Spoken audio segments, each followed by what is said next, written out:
Attorney Chell, you have the floor. Thank you, Madam Chair and Your Honors. May I request that the slides be put on the screen? Next slide, please. Next slide, please. Ang kampanyang kontra illegal na droga ng Administrasyong Duterte ay hindi lang basta-basta nagsimula sa kalsada at barangay. Ang pinagmula ng war on drugs ay isang utos o command na galing mismo sa pinakamataas na opisyal ng Philippine National Police at yun po ay nakikita ninyo sa right side ng screen. Next slide, please. Ang una po niyang reference sa kanyang command circular ay ang pronouncement ni President Rodrigo R. Duterte to get rid of illegal drugs during the first 6 months of his term. Next slide, please. Sa PNP CMC 16-26, ang konsepto ng operations sa Project Double Barrel ay unang-una ito ay ilulunsad sa unang araw ng Chief PNP at pangalawa ito ay may dalawang sangay, kaya double barrel po ang tawag, Project Tokhang and Project HVT. Next slide, please. Ayan po ang diagram ng double barrel. Project HVT ay high value target at Project Tokhang ang lower barrel. Ano ngayon ang ibig sabihin po, next slide, ng Project Tokhang? Yan yung alam natin ng mga house-to-house visit ng pulis sa mga pinaghihinalaang sangkot sa illegal na droga. Next slide. Ano naman ang Project HVT? Ayan po yung tawag na high-value targets, yung mga involved na drug personalities sa international at domestic drug trafficking. Next slide, please. Kaya ang tanong po ay, ano ang pinagkaiba ng Project Double Barrel sa mga dating anti-illegal drugs campaign ng pamahalaan? Dalawa po ang pinagkaiba. Next slide. Unang-una, may utos sa loob ng command circular na yan na mag-neutralize at mag-negate ng mga suspected illegal drug personalities. Pangalawa, ang utos ay gumamit ng drug list para tugisin ang mga sangkot umano sa illegal na droga. Next slide, please. Siyempre po, alam naman natin lahat, ang trabaho ng pulis ay mag-imbestiga, magkalap ng ebidensya at magsampa ng kaso laban sa mga salarin. Kaya ang tanong ay, bakit nag-iba ang utos sa Project Double Barrel? Imbis namang aresto at magsampa ng kaso, bakit neutralize at negate ang iniutos ng CMC 16-2016? Imbis na magkalap ng ebidensya para sa korte, bakit drug list ang iniutos nitong command circular? Next slide, please. Paulit-ulit po ang utos ng command circular na ito na mag-neutralize. Mismo sa purpose ng circular nakalagay na dapat i-neutralize ang mga illegal drug personalities sa buong Pilipinas. Next slide, please. At sa loob ng circular, nandiyan po naka-highlight sa dilaw, yan yung mga paulit-ulit na command to neutralize and to negate. Next slide, please.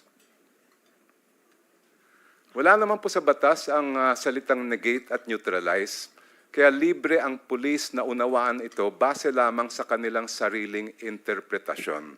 Kumbaga, Your Honors, ay bahala na sila magpasya kung ano ang ibig sabihin nito. Ang tanong po ngayon, siyempre, ay ano ang pagkaintindi o pag-unawa ng pulis sa utos na mag-neutralize at mag-negate? Next slide. Ang mga susunod po na salitang paggamit ng neutralize at negate ay galing mismo sa mga opisyal ng PNP. Next slide, please. Si PNP spokesperson, Senior Superintendent Carlos noong 2016, mismo ang nag-announce noon na ang ibig sabihin ng neutralize ay pinatay o killed. At mismo siya nag-announce na papalitan na nila sa mga report ng double barrel. Imbis na killed, ang ilalagay nila ay neutralized. Next slide. Ang mga susunod naman ng mga police reports ay sinulat at nanggaling mismo sa mga units ng PNP sa Santa Ana, Manila. Makikita dito, paulit-ulit din nilang ginagamit ang neutralize kaugnay ng Project Double Barrel at ang pagpatay sa suspect dahil umano siya ay nanlaban. Ito po yung isa. Next slide, please. Ito ay isang information report galing sa PNP Santa Ana. Elements of Santa Ana Police Station will step up for the suspect's immediate apprehension and neutralization. Kung ang ibig lang sabihin ay hulihin yung suspect, bakit pa dinagdag ang salitang neutralization? Next slide, please.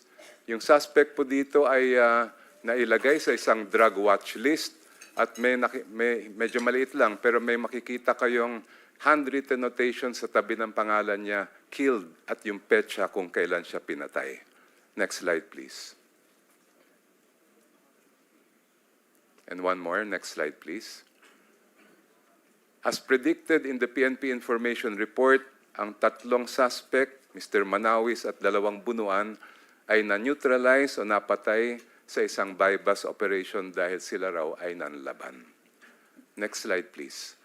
May hawak pa po ang flag ng mga 20 sets pa ng mga police reports galing din sa Police Santa Ana na ganon din, halos eksakto word for word ang paggamit nila ng salitang neutralize. Ang nakita po namin pattern, una, bago magsagawa ng police operation, na-identify na yung suspect bilang target for immediate apprehension and neutralization. Pangalawa, halos lahat sila ay nasa drug watch list. Pangatlo, nung nagkaroon daw ng bypass operation, lahat sila ay nanlaban at pinatay.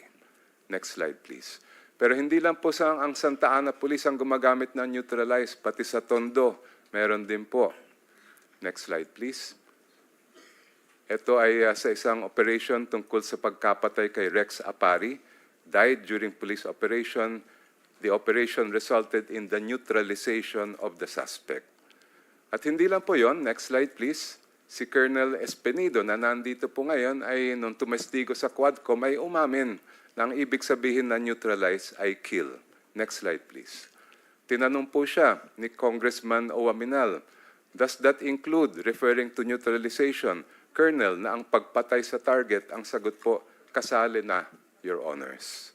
At hindi lang po siya, next slide please, pati ang PIDEA Chief, si Director General Lasso, ay inamin din ng ibig sabihin ng negate at neutralize ay kill.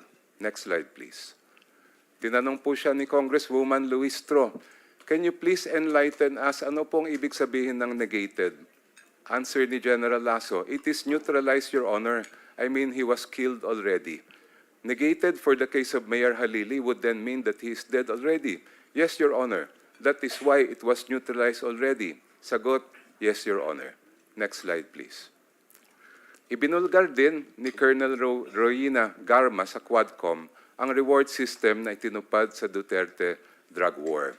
Hindi ka na po babasahin ng lahat ng nasa sinagot niya, pero ang sabi lang niya, may reward po yan, ang Davao model ang kanilang sinunod. First is the reward if suspect is killed. Second is the funding of planned operations. And third is the refund of operational expenses. At gusto ko lang pong i-emphasize, ang sabi niya, rewards were only given for killings. For arrests, only reimbursement of expenses. Next slide, please. Iba-iba din po ang halaga ng reward, depende kung small time o big time. Ang mga small time daw, around 20,000. Ang big time, umaabot ng 500,000 hanggang 1,000,000 piso. Next slide, please. Kaya ang naging resulta po, killing frenzy sa kapulisan. Kaya sa tingin ko, umabot sa 20,322 ang napatay nung una pa lang 17 buwan ng drug war. Ang numero pong 20,322 ay galing mismo sa Korte Suprema, isang extended resolution, at ang sinasite nila ang 2017 Year-End Accomplishment Report na galing sa Office of the President.